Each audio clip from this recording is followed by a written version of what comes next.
ایک دفعہ ایک عیسائی نے چند سوالات لکھ کر حضرت عمر فاروق رضی اللہ تعالی عنہ کو ارسال کیے۔ آپ رضی اللہ عنہ کو کہا کہ ان سوالات کے جواب درکار ہیں۔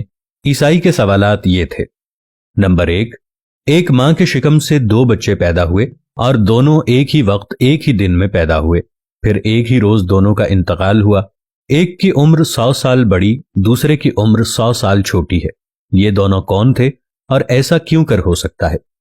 سوال نمبر 2، وہ کون سی زمین ہے جہاں ابتدائی پیدائش سے قیامت تک صرف ایک مرتبہ سورج نکلا اور نہ ہی پہلے کبھی نکلا اور نہ آئندہ کبھی نکلے گا؟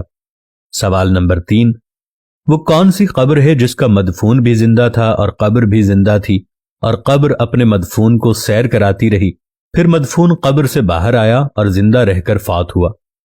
سوال نمبر 4، وہ کون سا قیدی ہے جس کو قید خانے میں سانس لینے کی اجازت نہیں اور وہ بغیر سانس لیے زندہ ہے؟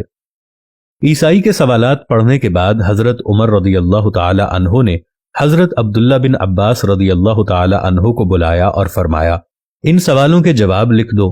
تو حضرت عبداللہ بن عباس رضی اللہ تعالی عنہ نے ان سوالات کے یہ جوابات تحریر فرما دیے۔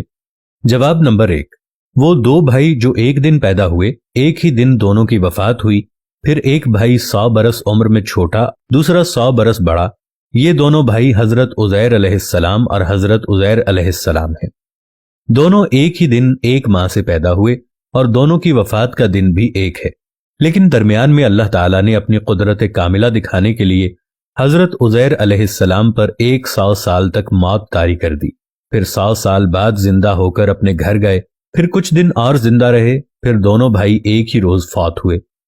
اس لیے حضرت عزیر علیہ السلام کی عمر 100 سال چھوٹی اور حضرت عزیر علیہ السلام کی عمر 100 سال بڑی ہو گئی۔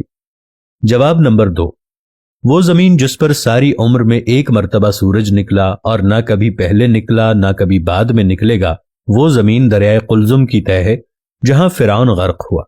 نیز حضرت موسیٰ علیہ السلام قوم کے ساتھ پار اتر گئے تھے۔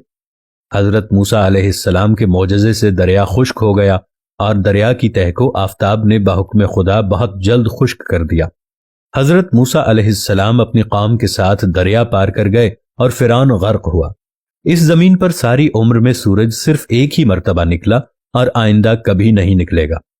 جواب نمبر 3، وہ قبر جس کا مدفون اور قبر دونوں زندہ تھے اور قبر اپنے مدفون کو سیر کراتی رہی، وہ حضرت یونس علیہ السلام کی مچھلی تھی۔ قبر بھی زندہ، مدفون بھی زندہ، اور مچھلی آپ کو سمندر کی سیر کراتی رہی، پھر آپ مچھلی کے پیٹ سے باہر آ کر زندہ رہے، پھر وفات پائی۔ جواب نمبر 4، جو قیدی قید خانے میں سانس نہیں لیتا اور بغیر سانس لیے وہ زندہ رہتا ہے، وہ بچہ ہے جو ماں کے شکم میں قید ہے اور خدا نے اس کے سانس لینے کا ذکر نہیں کیا، اور نہ وہ سانس لیتا ہے اور پھر بھی وہ زندہ رہتا ہے۔ حضرت عبداللہ بن عباس رضی اللہ تعالی عنہ سے یہ جوابات لکھوا کر حضرت عمر فاروق رضی اللہ تعالی عنہ نے عیسائی بادشاہ کے پاس بھیج دیے۔ چنانچہ عیسائی بادشاہ یہ جوابات دیکھ کر بولا کہ شاید ابھی مسلمانوں میں کوئی نبی زندہ ہے، کیونکہ یہ جوابات سوائے نبی کے کوئی اور نہیں بتا سکتا۔ احسن القصص، صفحہ 262۔